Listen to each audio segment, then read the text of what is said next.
Bem, hoje nós vamos trabalhar um artigo do autor Vitor Henrique Paro, né?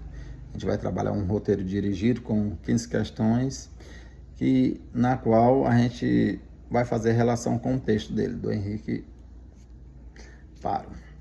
Né? Nesse artigo ele fala sobre a educação, a política e a administração, reflexões sobre a prática do diretor de escola, certo? E acerca desse artigo do Vitor Henrique Paro, nós trouxemos 15 questões para serem discutidas aqui, certo? Por exemplo, na primeira questão, segundo o autor, qual é o conceito de administração adotado no texto? Explique a ideia de administração como mediação para a realização de fins, certo? De acordo com o que foi lido, o que foi entendido, segundo o autor, certo? Administrar não é um fim em si mesmo, mas também ele fala aqui mais um meio para alcançar determinados objetivos. Por exemplo, no contexto escolar, ele fala que a administração ela deve servir como finalidade educativa, organização de recursos, por exemplo, né? Ações para que o processo de ensino-aprendizagem aconteça de forma efetiva. Tudo isso ele cita como esses meios aí, né? Que é a ideia de administração como mediação. Na segunda questão, diferencie recursos objetivos e recursos subjetivos na administração, conforme apresentado no texto, né? De Vitor Henrique Paro.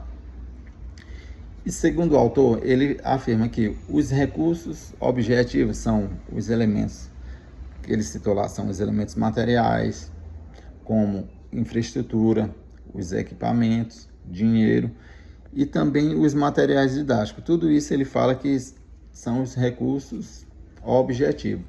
Já por outro lado, ele afirma, né, que os recursos subjetivos, ele refere-se a quem?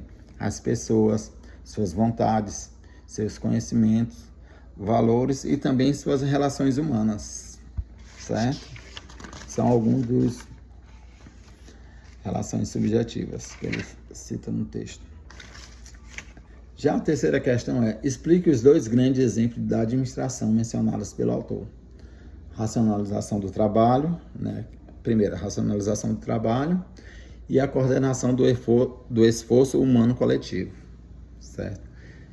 No texto ele fala que a racionalização do trabalho, ela busca tornar o trabalho mais efetivo, mais eficiente, né? Organizando tarefas e recursos. Já a organização da coordenação do esforço coletivo humano, ele já envolve articular as ações das pessoas para atingir objetivos comuns, certo? Por exemplo, na escola, esse segundo aspecto ele é central, certo? No caso é o esforço humano coletivo, né? Ele fala que esse aspecto é central, pois o trabalho é essencialmente coletivo, né? Não só de um, ele fala que o trabalho é coletivo.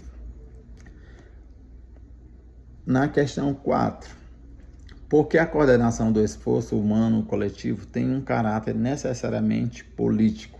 Justifique com base no texto desse artigo, né, do Vitor Henrique Paro. Ele fala que a coordenação do esforço coletivo é política. Por quê? Porque ela envolve interesses, conflitos, decisões e relações também. Além desses conflitos e decisões, ela envolve também o quê? Relações de poder, né? Ele fala que essa não é neutra. Por quê? Por que ela não é neutra? Porque ela exige escolhas sobre o que fazer, como fazer e também para quem fazer, certo? Questão 5. Segundo José Quirino Ribeiro, né? Esse autor foi citado por Vitor Henrique Paro aqui nesse artigo. Qual é a diferença entre direção e administração escolar? Certo? A gente vai fazer essa correlação, né? De acordo com o Paro, né, que ele citou, José Quirino Ribeiro. Ele fala que a administração escolar refere-se ao conjunto de processos e organização da escola. Já a direção escolar é a função de liderança dentro dessa estrutura toda. ele é responsável, onde ele é responsável por orientar e tomar as decisões, certo? Ficou bem claro, né? Essa menção que ele fez aí do José Quirino. E já a questão 6, o que o autor afirma que o diretor escolar encontra-se em uma situação contraditória. Descreva essa contradição. Por que ele encontra nessa contradição? Certo? Por quê? Porque ele deve atender às exigências do Estado, né? Que é a burocracia e suas normas. E também, ao mesmo tempo, ele deveria promover uma educação democrática. Mas tudo isso ele gera conflitos, certo? Entre o controle e também entre a emancipação, certo? Questão 7. Por que o autor critica a visão estreita de educação que reduz o papel da escola à transmissão de conhecimentos e informações? O Paro, ele critica essa visão limitada, né, da educação. Por quê? Porque ela reduz a escola à simples transmissão de conteúdos, aquela coisa banal, ignorando sua função de formar cidadãos críticos, conscientes e também cidadãos participativos. Ele critica tudo isso, certo? Questão 8. Explique a peculiaridade do trabalho pedagógico em relação ao trabalho produtivo material. Segundo o autor, o trabalho pedagógico ele não é algo físico, ele envolve o quê? Uma função humana consciente e é também a subjetividade. Portanto, não pode ser tratada como uma produção industrial, certo? Questão 9. Por que o autor entende por autoridade democrática e como ela se diferencia do autoritarismo predominante nas escolas? Segundo Paro, ele fala que a autoridade democrática ela é baseada no diálogo, na participação e também ele fala que deve haver essa construção coletiva. Já por outro lado, o autoritarismo que ele fala no texto, ele é baseado onde? Na imposição e também, principalmente na hierarquia, certo?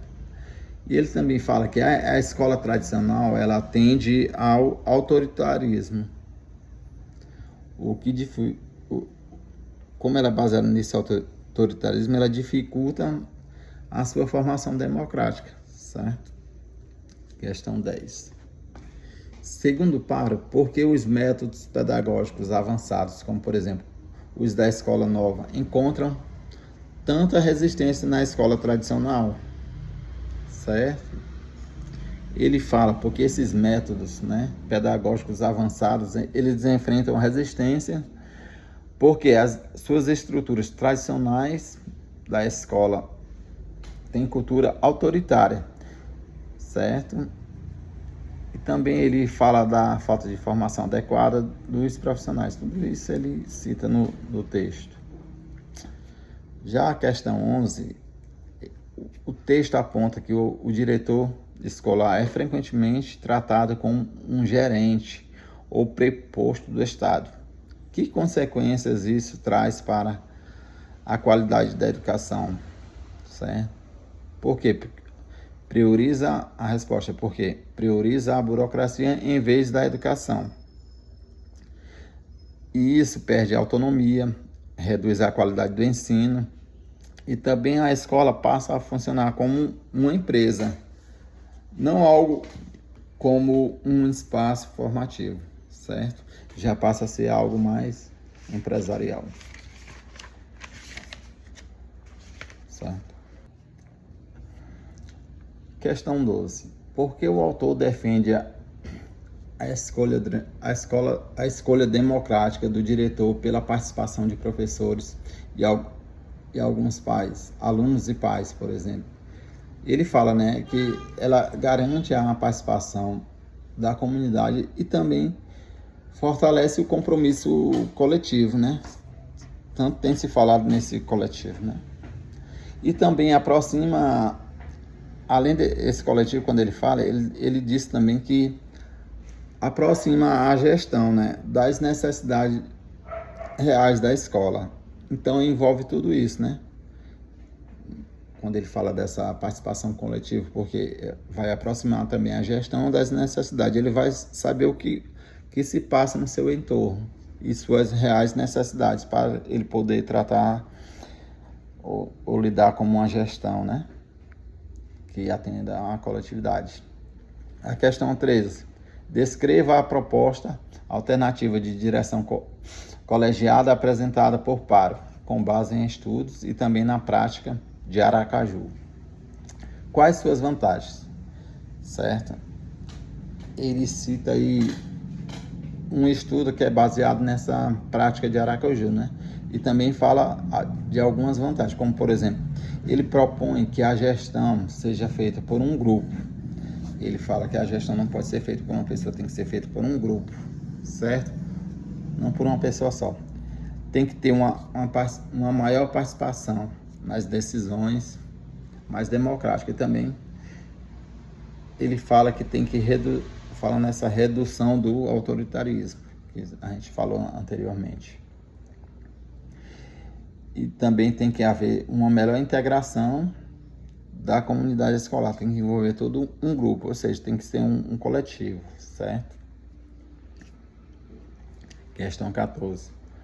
O autor afirma que a educação formadora de personalidades humanas e históricos requer uma relação democrática.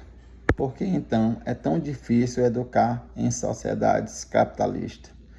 Eis a questão. Segundo ele fala que as desigualdades sociais, relações hierárquicas, também fala dos interesses individuais acima do coletivo, que a gente tem tanto falado aqui sobre o coletivo, né? Ele fala que isso gera conflito com a proposta de formação crítica e democrática, tudo isso, né? Porque essa desigualdade termina gerando conflito, não tem como não gerar conflito, certo? Questão 15. Sintetize de acordo com o texto os principais fundamentos para uma nova direção escolar, que leve em conta a especialidade da educação, certo?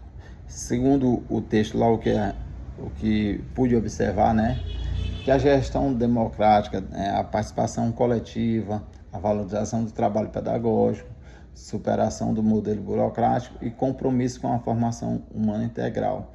Tudo isso é abordado no texto, né, de forma sintetizada, né, de acordo com o que o Paro fala. Então é sobre isso, certo? Aqui foi o nosso roteiro dirigido, né, onde a gente trouxe o artigo A Educação, a Política e a Administração, reflexões sobre a prática do diretor de escola, do autor Vitor Henrique Paro. Então é isso.